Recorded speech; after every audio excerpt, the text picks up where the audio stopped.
رود کوئیاں کیا ہوتی ہیں؟ جب پہاڑیوں کے اوپر سے درخت کی کٹائی کر دی جاتی ہے اور شدید کر دی جاتی ہے اور پہاڑ جو ہیں وہ میرے سر کی طرح ہو جاتے ہیں، ٹھیک ہے، بالکل گنجے ہو جاتے ہیں، تو اس کے بعد ان پہاڑوں پہ جو بارش پڑتی ہے، جو کہ پڑنی ہے ہر سال، تو اس کے راستے میں کوئی رکاوٹ نہیں ہوتی، تو وہ پانی شدید اس کو فلیش فلڈ بھی کہتے ہیں، رود کوئیوں کا پانی ہم اردو میں کہتے ہیں۔ پنجاب کے جنوبی اضلاع، اپنا جنوب مغربی اضلاع جس کو کہہ سکیں ہم،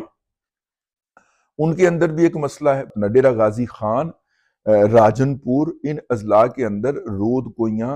اور ان کا آنے والا فلیش فلڈ بہت مسئلہ ہے۔ ان علاقوں کے اندر جو ہے وہ لوگ سارا سال اس کے مقابلے کے اندر وہ ڈیم بناتے ہیں،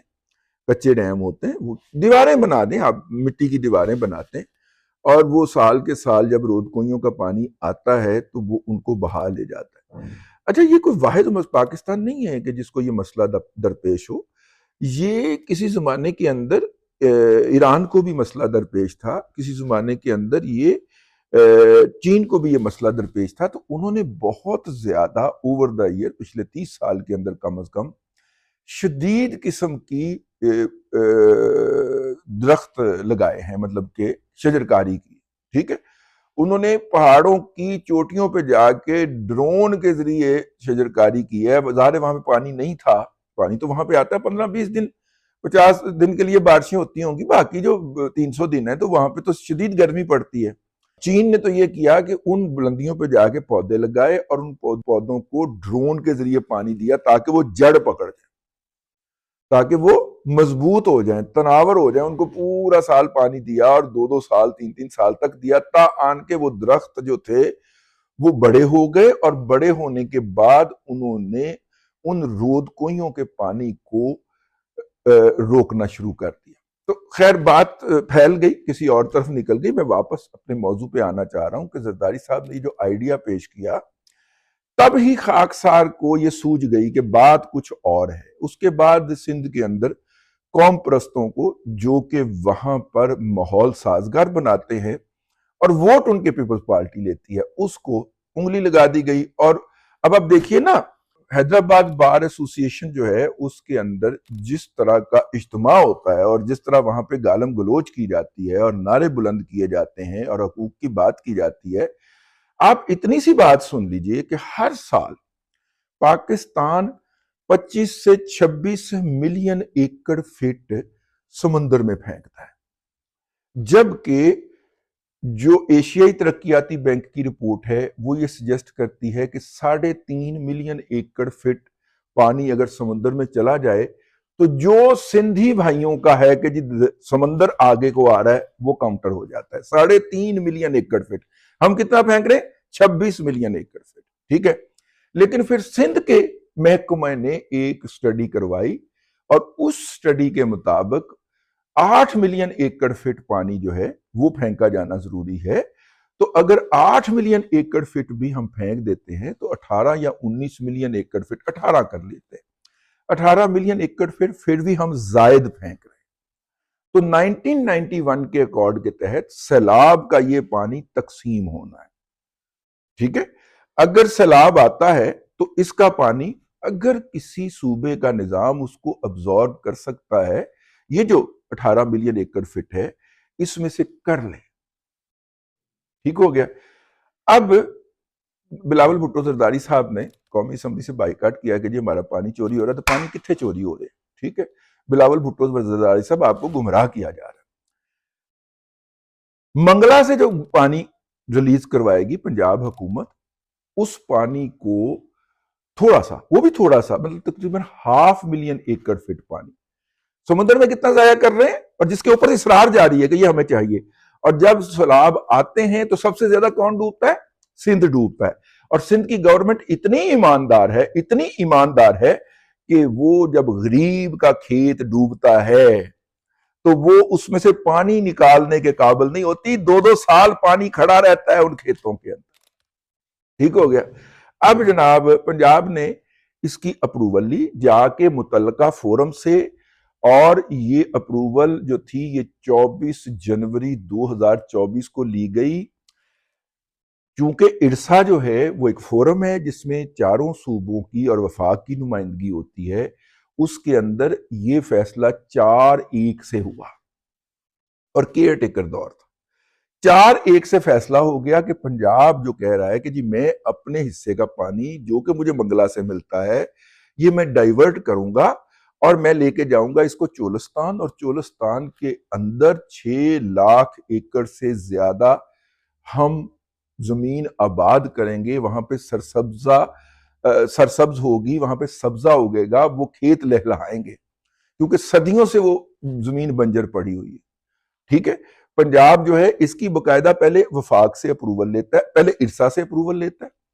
پھر جو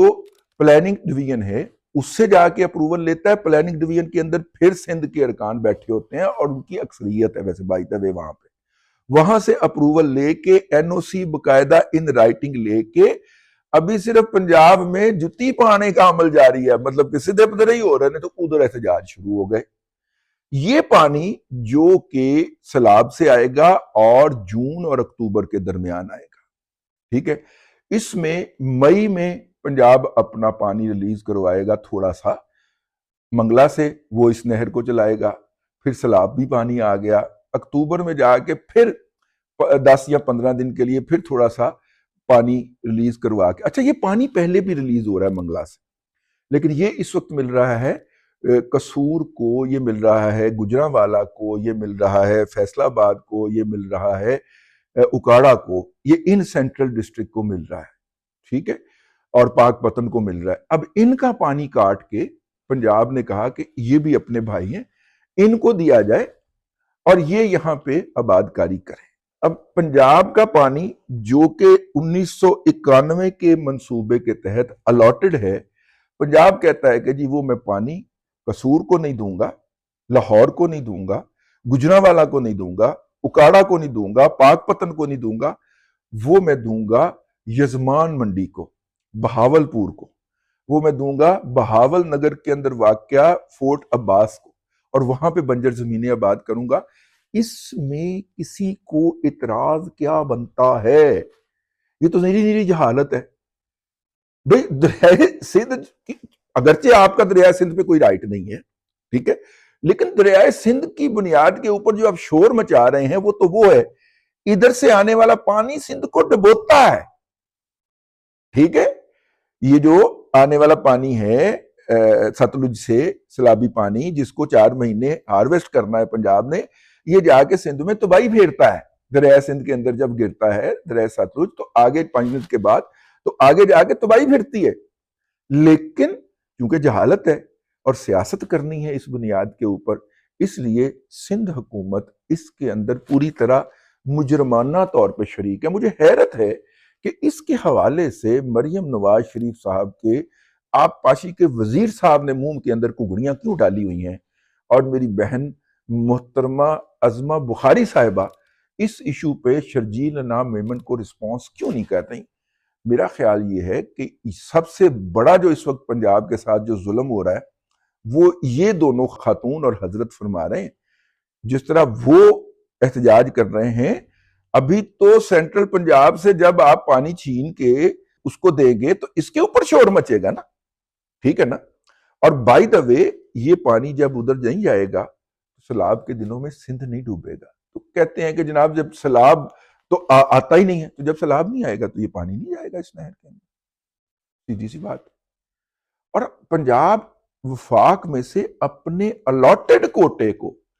ایک ضلع سے دوسرے ضلع کو ڈائیورٹ کر رہا ہے۔ اضافی لیں گے تو آپ ہم بات کر لیں گے، پورا جو ارسا کا سسٹم ہے جس میں 2 ڈیم ہمارے شامل ہیں، اس میں سے ہم اپنا حصہ جو ہے وہ ہم اپنا کھانا جو ہے اپنی روٹی پکا کے صبح کو کھائیں یا شام کو کھائیں، آپ کو کیا اعتراض ہے؟ اور آخری بات، اس وقت پورے ملک کے اریگیشن کے نظام کے اوپر ہر ڈیم پہ، ہر بیراج پہ اور ہر ہیڈ کے اوپر سندھ کے محکمہ آب پاشی کا انجینئر اور سب انجینئر پوسٹ ہے۔ وہ این او سی دیتا ہے تو وہ ڈیم یا وہ بیراج یا وہ ہیڈ جو ہے وہ کھلتا ہے، ٹھیک ہے، اور اگر اس کے این او سی سے یہ کھل رہا ہے اس وقت تک تو اس کا مطلب پانی چوری نہیں ہو رہا، یہ جھوٹ بکواس کر رہا ہے، جو بھی کر رہا ہے یہ پروپیگنڈا کر رہا ہے، یعنی کنٹرول بھی آپ کے ہاتھ میں ہے۔ اس کا مطلب ہے کہ ہم کسی بات کے اوپر ماننے کو تیار ہی نہیں ہیں۔ یہ مشرف صاحب نے کیا تھا نا کہ جناب سندھ کے محکمہ آگ پاشی کے جو انجینئر ہیں وہ پنجاب کے ڈیم کے اوپر ہیڈز کے اوپر ملازم کر دیے ہوئے ہیں، ٹھیک ہے۔ تو بہرحال یہ تھا، میں نے کہا کہ ذوالفقار مہتو ہیں جی، ہمارے کولیگ ہیں، انہوں نے بہت کمال کا ولاگ کیا ہے اس کے اوپر، اس کو بھی جا کے دیکھیے، اور اس کے بعد ہمارا یہ ولاگ دیکھیں گے تو آپ کو انشاءاللہ حق تک اور سچ تک پہنچنے کے اندر آسانی رہے گی۔ اب تک کے لیے اتنا ہی، اگلے ولاگ کے اندر پھر حاضری ہوگی۔ اللہ تبارک و تعالیٰ آپ کو آسانیاں عطا کرے اور آسانیاں خلق خدا میں تقسیم کرنے کی توفیق عطا کرے۔